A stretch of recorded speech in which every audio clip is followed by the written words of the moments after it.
ನಮಸ್ಕಾರ ರೈತ ಬಾಂಧವರೇ, ನಮ್ಮ ಚಾನೆಲ್ಗೆ ಮೊದಲ ಬಾರಿಗೆ ಭೇಟಿ ನೀಡಿದ್ದರೆ ಕೃಷಿ ಮತ್ತು ಸರ್ಕಾರಿ ಯೋಜನೆಗಳಂತ ಉಪಯುಕ್ತ ಮಾಹಿತಿಗಾಗಿ ಈಗಲೇ ಸಬ್ಸ್ಕ್ರೈಬ್ ಮಾಡ್ಕೊಳ್ಳಿ ಮತ್ತು ಪಕ್ಕದಲ್ಲಿರುವ ಬೆಲ್ ಐಕಾನ್ ಅನ್ನು ಒತ್ತಿ. ಮತ್ತು ಇಂದಿನ ವಿಡಿಯೋದಲ್ಲಿ ಕರ್ನಾಟಕ ಬೆಳೆ ವಿಮೆ 2026 ಕುರಿತು ಸಂಪೂರ್ಣ ಮಾಹಿತಿಯನ್ನು ತಿಳಿದುಕೊಳ್ಳೋಣ. ಯಾರು ಅರ್ಜಿ ಸಲ್ಲಿಸಬಹುದು ಮತ್ತು ಯಾವ ಬೆಳೆಗಳಿಗೆ ಅರ್ಜಿಯನ್ನು ಸಲ್ಲಿಸಬಹುದು ಮತ್ತು ಎಷ್ಟು ಪ್ರೀಮಿಯಂ ಕಟ್ಟಬೇಕು, ಕೊನೆಯ ದಿನಾಂಕ ಯಾವುದು, ಎಲ್ಲವನ್ನು ಸರಳವಾಗಿ ಈ ವಿಡಿಯೋದಲ್ಲಿ ತಿಳಿದುಕೊಳ್ಳೋಣ. ಯಾವ ಬೆಳೆಗಳಿಗೆ ವಿಮೆ ಲಭ್ಯವಾಗಿರುತ್ತದೆ ಅಂದ್ರೆ ಜೋಳ, ತೊಗರಿ, ಹೆಸರು, ಉದ್ದು ಇಂಥ ಬೆಳೆಗಳಿಗೆ ವಿಮೆ ಸೌಲಭ್ಯವಿರುತ್ತದೆ. ಮತ್ತು ರೈತರು ಎಷ್ಟು ಪ್ರೀಮಿಯಂ ಪಾವತಿಸಬೇಕು?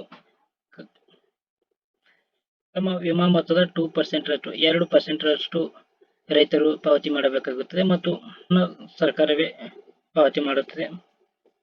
ಬೇಕಾಗುವಂತಹ ದಾಖಲೆಗಳು, ಈ ಅರ್ಜಿಯನ್ನು ಸಲ್ಲಿಸಬೇಕಾದ್ರೆ ಬೇಕಾಗಿರುವಂತಹ ದಾಖಲೆಗಳು ಯಾವಪ್ಪ ಅಂತಂದ್ರೆ ಆಧಾರ್ ಕಾರ್ಡ್, ಬ್ಯಾಂಕ್ ಪಾಸ್ಬುಕ್, ಪಹಣಿ. ಬೆಳೆಯ ವಿವರಗಳು ಸಲ್ಲಿಸಬೇಕಾದ್ರೆ ಎಲ್ಲಿ ಅರ್ಜಿಯನ್ನು